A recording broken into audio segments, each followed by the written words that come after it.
Alors là, je souhaite revenir sur les articles que j'ai lus par rapport aux pénuries de médicaments.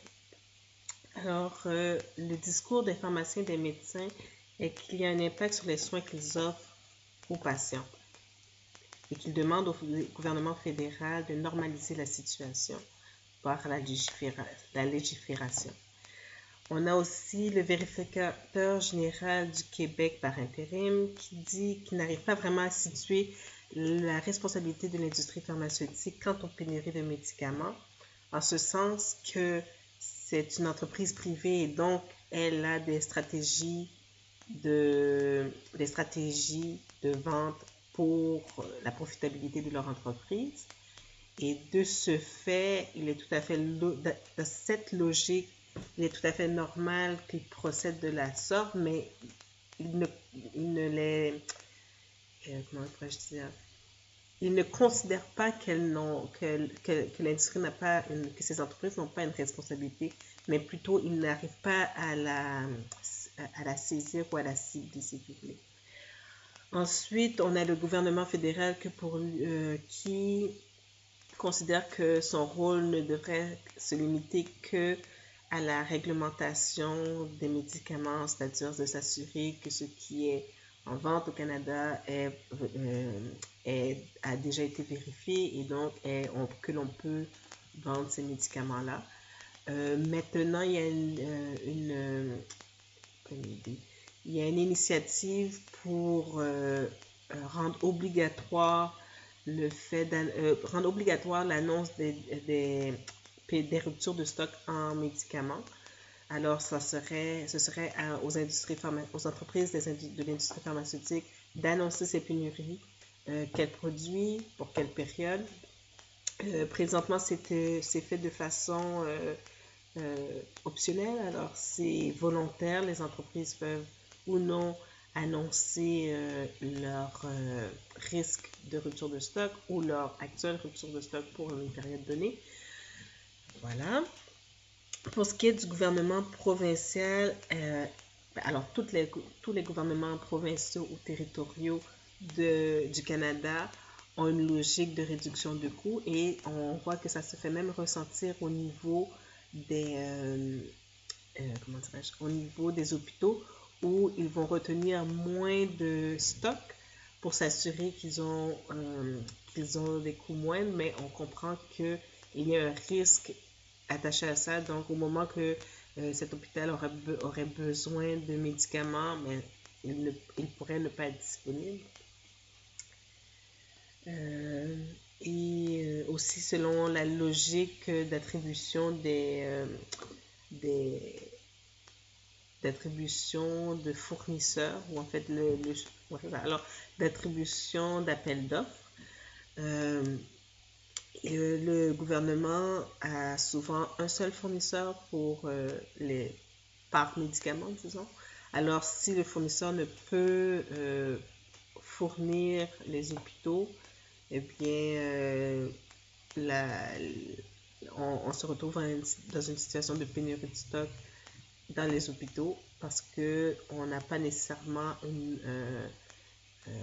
la prochaine entreprise qui pourrait nous offrir un médicament n'a peut-être pas de produit disponible au moment qu'on en aurait besoin. Alors, ces discours sont diffus, c'est-à-dire qu'on les rencontre, déjà il y a une multitude de discours qui sont médiatisés à l'intérieur des publications scientifiques, mais qui sont aussi médiatisés au niveau du grand public.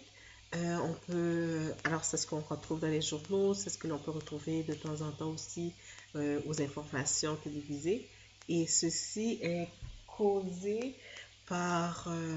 pas causé, ceci cause beaucoup de tensions chez les gens, en fait, surtout ceux qui sont malades, parce qu'on pourrait se demander si moi j'en aurais besoin, qu'est-ce qui m'arriverait. On parle même, pour ce qui est du cancer de la vessie, que puisque maintenant le produit est en rupture de stock chez le fournisseur, si les cas de cancer de vessie sont graves, mais ils seraient traitables avec la médication, on pense à faire l'ablation de la vessie. Donc, ça cause des problèmes aussi des problèmes psychologiques aux patients selon un des médecins. Et qu'est-ce qui se fait ressentir, c'est que l'industrie pharmaceutique semble avoir un biopouvoir sur les citoyens. C'est-à-dire que pratiquement, ils ont droit de vie ou mort sur les citoyens dû au fait qu'ils possèdent la médication qui rendrait la maladie potentiellement traitable. Alors, on se demande quel serait Alors, cela nous amène à l'idée de ma question de recherche. Alors, je vais la lire. C'est dans une société en mouvance, à travers les nouvelles technologies, le design communautique de systèmes socio-numériques permettrait-il de redéfinir l'industrie pharmaceutique dans un contexte de pénurie de médicaments, particulièrement dans les hôpitaux québécois? Alors, qu'est-ce qui serait recherché? Ce serait de favoriser les interactions entre le public et les experts afin de promouvoir la prudence et de déboucher sur des décisions responsables. Selon le Naon Sarfati, ça serait la façon de procéder à la défragmentation du discours. Et puis, qu'est-ce qu'on mettrait de l'avant? Ce serait la collaboration. Alors, l'objectif de la recherche serait d'avoir de nouvelles représentations en passant par la défragmentation des discours actuels et possiblement en travaillant à une ébauche de plateformes collaboratives.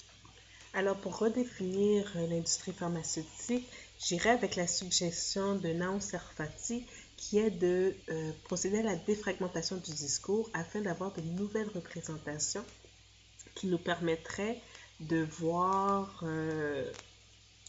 l'industrie autrement et que l'industrie travaille de concert avec ses parties prenantes pour essayer de minimiser, si ce n'est pas d'enrayer, les pénuries de médicaments.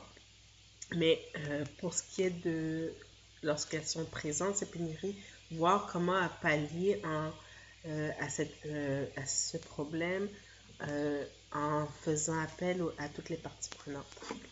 Toutefois, il y a des limites à cette recherche. Alors, tout d'abord, comme on recherche une certaine transdisciplinarité et travailler dans un contexte transorganisationnel, il se peut qu'on ait de la difficulté à avoir des gens représentatifs de tous les groupes.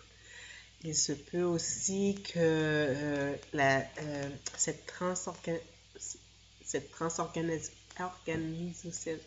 j'arrive pas.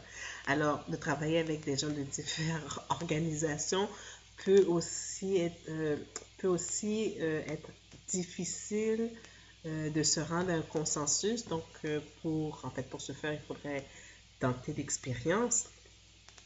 Et en termes de pertinence sociale et communicationnelle, alors on s'entend pour dire que la maladie nous touche tous et donc des pénuries de médicaments, si nous pouvons alléger les souffrances de nos concitoyens, de nos familles, ce sont des choses, ce sont des éléments importants pour, en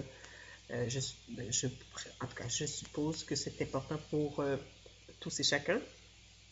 Et aussi, en termes du point de vue communicationnel, une stratégie de design communautique, c'est-à-dire une stratégie de communauté virtuelle, pourrait aussi voir comment ça se vit, ce design communautique serait un élément important que je vais vous entretenir un peu plus au niveau de ma stratégie de recherche. Mais je considère que c'est tout à fait important et très intéressant du point de vue communicationnel de voir comment ça se concrétise, une stratégie de design communautique.